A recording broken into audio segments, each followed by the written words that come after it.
بسم اللہ الرحمن الرحیم۔ میرے محترم ناظرین اور سامعین، دعوت و تبلیغ کا کام ایک عظیم الشان کام ہے کہ آپ لوگوں کو دعوت دیں، لوگوں کو دین کی طرف لائیں، لوگوں کی فکر کریں، لوگوں کو سمجھائیں، لوگوں کو سمجھانے میں کسر نہ چھوڑیں۔ تبلیغ کو کسی حال میں بھی چھوڑا نہیں جا سکتا۔ احادیث میں کچھ ایسی باتیں آئی ہیں، کچھ ایسی نشانیاں ذکر کی گئی ہیں کہ جب وہ نشانیاں آ جائیں تو آپ اس وقت جو ہے دعوت و تبلیغ کو چھوڑ دیں، امر بالمعروف کو چھوڑ دیں۔ کچھ ایسی نشانیاں بتائی گئی ہیں کہ جب لوگ اپنے آپ کو بہت اچھا سمجھنے لگ جائیں، خواہشات کے پیچھے لگنے لگ جائیں، لالچ کا غلبہ ہو جائے۔ سنن ابو داود میں اور سنن ترمذی میں دو حدیثیں جو ہے وہ سوال میں ذکر کی گئی ہیں۔ کسی آدمی نے یہ مفتی تقی عثمانی صاحب سے یہ سوال کیا ہے تو اس میں ان حدیثوں کے متعلق پوچھا ہے کہ یہ جو احادیث ہیں ان میں ذکر کیا گیا ہے کہ اس وقت میں تم نے صبر کرنا ہے، اپنے آپ کو لوگوں سے الگ کر لینا ہے، لوگوں کو دعوت نہیں دینی، لوگوں کو تبلیغ نہیں کرنی، عوام سے اپنے آپ کو دور کر لینا ہے، تو کیا وہ وقت آ گیا ہے؟ یہ سوال ہے ان کا۔ تو سوال میں جو عبارت ذکر کی گئی ہے وہ بھی اس میں بیان ہوئی ہے، لکھی گئی ہے کہ فتوے میں: السلام علیکم ورحمۃ اللہ وبرکاتہ۔ آپ حضرات کے مطابق کیا مندرجہ ذیل احادیث میں بتلایا گیا وقت اب آ گیا ہے؟ کیا اب وہ وقت آ گیا ہے کہ تبلیغ ترک کر دینی چاہیے؟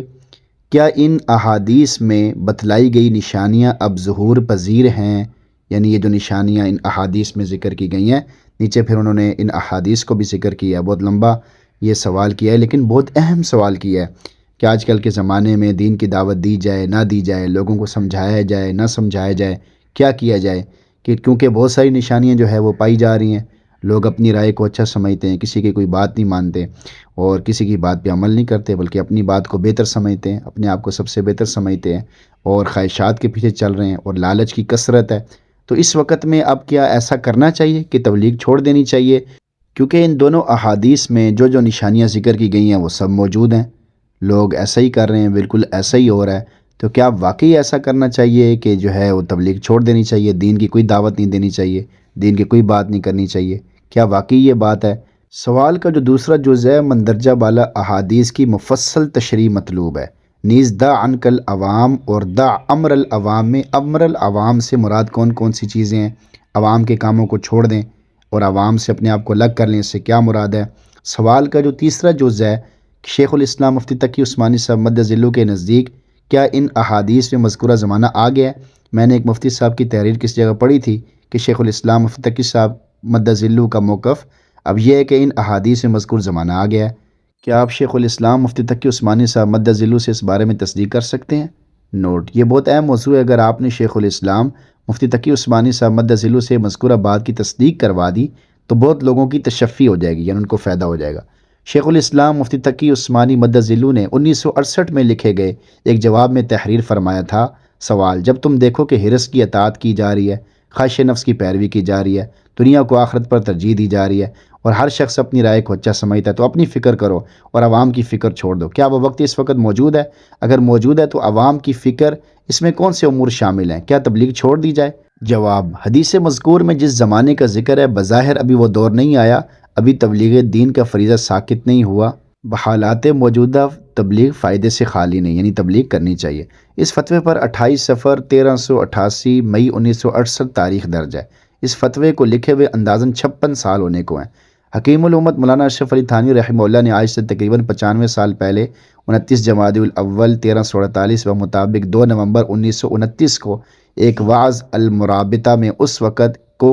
اس حدیث کا مصداق قرار دیا تھا۔ حکیم الامت رحمہ اللہ کے اس وعظ سے مذکورہ اقتباس پیش خدمت ہے۔ صاحبو، میرے نزدیک تو اس وقت میدان میں نکلنے کا وقت نہیں، کیونکہ حدیث میں ہے، یعنی وہ حدیث بیان کی کہ میرے نزدیک آج کل یہ سب علامات موجود ہیں، اس لیے آج کل گوشہ نشینی لازم ہے، مگر میں اپنی رائے پر اصرار نہیں کرتا۔ اگر کسی عالی ہمت کے نزدیک ابھی ان علامات کا ظہور کا وقت نہ ہو تو بسم اللہ، وہ میدان میں نکلیں، مگر اپاہجوں کو کیوں اپنے ساتھ کھینچتے ہیں؟ آخر ایک کام یہ بھی تو ہے کہ خدا سے دعا کریں، تو ان کو اس کام کے واسطے رہنے دیں، ایک جماعت اس کے واسطے بھی تو ہونا چاہیے۔ یہ تقسیم عمل اچھی ہے، مگر افسوس آج کل دعا کو لوگ عمل ہی نہیں سمجھتے۔ یعنی اس وقت انہوں نے یہ کہہ دیا تھا کہ میرے نزدیک اب وہ وقت آ گیا ہے کہ ہر آدمی اپنی رائے کو اچھا سمجھتا ہے اور دنیا کی لالچ میں آگے بڑھ رہا ہے، تو اس لیے انہوں نے اس وقت فرما دیا تھا۔ تو اب تو بہت عرصہ ہو گیا، اب جواب دیا جا رہا ہے مفتی تقی عثمانی صاحب کی طرف سے۔ بسم اللہ الرحمن الرحیم۔ الجواب حامدا و مسلیہ۔ سوال میں مذکور دونوں حدیثوں اور ان کی ہمانہ دیگر احادیث مبارکہ میں جس زمانے کی بات کی گئی ہے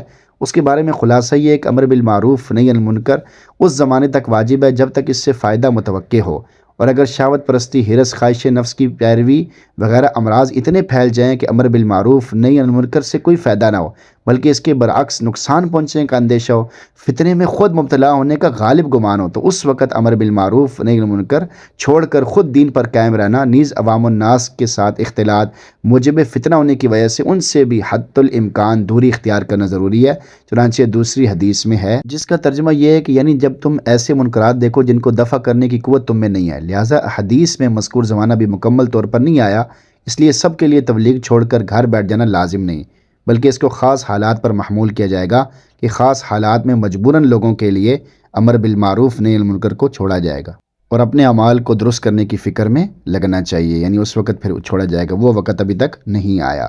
دوسری بات جو ہے دع عنک العوام، اور دع امر العوام کا ترجمہ یہ عوام کو چھوڑو، یعنی ان کا معاملہ اللہ تعالیٰ کے حوالے کر دو۔ معارف الحدیث مولانا منظور نعمانی صاحب۔ یہاں امر العوام کی شرح میں عام طور پر شارحین حدیث رحمہ اللہ کی تصریح کے مطابق امر بالمعروف اور نہی عن المنکر مراد ہے۔ اس جملے کے مخاطب وہ لوگ ہیں جو امر بالمعروف نہی عن المنکر کی اہلیت رکھتے ہیں، مثلاً علماء کرام اور دیندار خواص کا طبقہ۔ حاصل یہ ہے کہ عوام کو دین کی راہ میں لانا، امر بالمعروف نہی عن منکر کے لیے قولی اور عملی طریقوں کو اختیار کرنا اگر ناممکن ہو جائے تو ان دونوں کو چھوڑنے کی گنجائش ہے، نیز اگر دعوت و تبلیغ سے متوقع فائدہ حاصل نہ ہو بلکہ فتنے میں مبتلا ہونے کا اندیشہ غالب ہو تو اپنے آپ کو عوام سے بھی دور رکھنا ضروری ہے، لیکن اس سے نہی عن المنکر کا تیسرا درجہ یعنی دل سے برا منکرات کو برا سمجھنا، اس سے پرہیز کرنا ختم نہ ہوگا بلکہ واجب رہے گا، یعنی اس کا وجوب ساقط نہیں ہوگا۔ لہٰذا امر العوام میں اگرچہ قولی اور فعلی امر بالمعروف اور نہی عن المنکر شامل ہے، لیکن اوپر ذکر کردہ تیسرا درجہ شامل نہیں ہے، یعنی دل سے برا سمجھنا وہ ہر وقت موجود رہے گا، وہ آپ نے کرنا ہی کرنا ہے، آپ نے دل سے برا سمجھتے رہنا ہے، جیسا کہ کئی حدیثوں میں آیا ہے کہ جب تم روک نہ سکو تو آخری درجہ پھر یہ ہے زبان سے بھی کچھ نہ کہہ سکو، ہاتھ سے بھی نہ روک سکو، زبان سے بھی کچھ نہ کہہ سکو تو پھر تم دل میں برا سمجھو، وہ بالکل آخری درجہ ہے، تو وہ ساقط نہیں ہوگا بلکہ وہ ہر وقت موجود رہے گا۔ قولی اور فعلی جو ہے وہ تو چلو پھر نہیں ہو سکتا، لیکن دل سے تو برا سمجھنا آپ کے ذمے رہے گا۔ آگے پھر کچھ بڑی کتابوں سے دلائل بیان کیے گئے ہیں، دلائل سے اس بات کو سمجھایا گیا، واضح کیا گیا ہے۔ حضرت حکیم الامت اشرف علی تھانوی رحمہ اللہ کے مذکورہ بیان کے بارے میں عرض یہ ہے کہ اولاً حضرت رحمہ اللہ نے کوئی حتمی فیصلہ نہیں فرمایا، بلکہ دلائل و قرائن سے ان کے سامنے یہ واضح ہو گیا کہ حدیث میں ذکر کردہ علامات ظہور پذیر ہیں، جو کہ فی نفسی بالکل درست اور بجا ہے اور مشاہدے سے بھی ثابت ہے۔ حضرت رحمہ اللہ نے اپنی رائے بیان فرماتے ہوئے اس طرف بھی اشارہ فرمایا کہ اس میں اختلاف رائے کی گنجائش ہے، جیسا کہ حضرت رحمہ اللہ نے فرمایا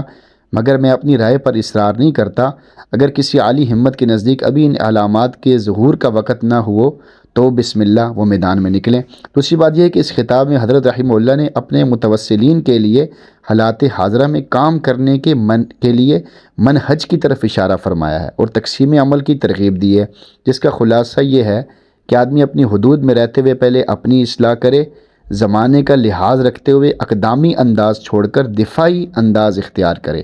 پہلے اپنے متوسلین، گھر والے اور اقرباء میں اپنی حد استطاعت کے مطابق کام کرے، اور اہل عزیمت حضرات جو بڑے حضرات ہیں جو حالات کا سامنا کرنے پر آمادہ ہیں وہ میدان میں نکل کر کام کریں۔ اس طرح تقسیم عمل کے ساتھ دین کی دعوت و تبلیغ کا کام جاری رہے۔ مذکورہ بیان کے سیاق و سباق پر غور کرنے سے یہ مطلب سمجھ میں آتا ہے، نیز اس سے یہ بھی ثابت ہوتا ہے کہ مذکورہ بیان میں تبلیغ دین کا فریضہ بالکل یا ساقط ہونے کا دعویٰ نہیں کیا گیا، بلکہ یہ فریضہ ساقط ہونے کے بارے میں سرے سے بات ہی نہیں کی گئی، البتہ میدان میں نکلنے کی خاص صورت سے اپنے عام متوسلین کو منع کیا گیا اور حالات کے تقاضے کو سامنے رکھ کر مذکورہ طریقے سے کام کرنے کو بہتر سمجھا گیا ہے۔ لہٰذا مذکورہ بیان کے ساتھ شیخ الاسلام حضرت مولانا مفتی محمد تقی عثمانی صاحب دامت برکاتہم عالیہ کے فتوے کا تعارض نہیں ہے، بلکہ دونوں باتیں موجودہ زمانے میں بھی اپنے اپنے دائرے میں درست ہیں۔ حضرت مد ظلم کی یہ بات کیونکہ بحالت موجودہ تبلیغ فائدے سے خالی نہیں،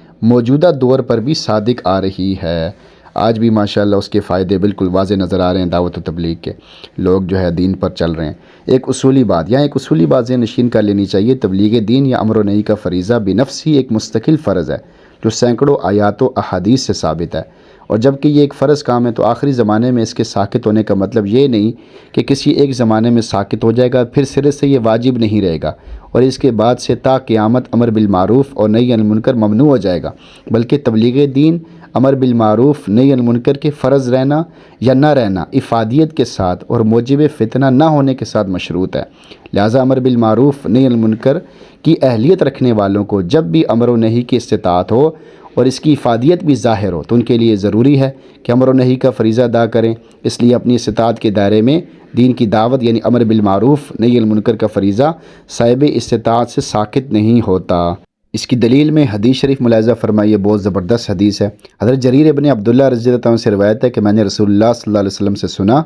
آپ فرماتے ہیں کسی قوم اور جماعت میں کوئی آدمی ہو جو ایسے اعمال کرتا ہو جو گناہ اور خلاف شریعت ہیں، اور اس قوم اور جماعت کے لوگ اس کی قدرت اور طاقت رکھتے ہیں کہ اس کی اصلاح کر دیں، اس کے باوجود اصلاح نہ کریں، اسی حال میں اس کو چھوڑے رکھیں، تو ان لوگوں کو اللہ تعالیٰ مرنے سے پہلے کسی عذاب میں مبتلا فرما دے گا۔ تو اس زمانے کے جو لوگ ان کی اصلاح کرنے کی طاقت رکھتے ہوں، اصلاح کر سکتے ہوں، تو ان کو اصلاح کرنی چاہیے، اصلاح کی فکر کرتے رہنا چاہیے۔ آگے پھر جو ہے کئی علماء کرام، مفتیان کرام کی طرف سے الجواب الصحیح کی مہر ہے، شیخ الاسلام مفتی تقی عثمانی صاحب کی بھی مہر اس میں موجود ہے۔ تو اللہ تعالی ہمیں صحیح طریقے سے، صحیح اعتبار سے دین کو سمجھنے اور اس پر عمل کرنے کی توفیق نصیب فرمائے، اور علماء کرام سے پوچھ کر چلنے کی توفیق نصیب فرمائے، تو اور دعوت و تبلیغ میں بھی آگے سے آگے بڑھ کر کام کرنے کی توفیق نصیب فرمائے، آمین۔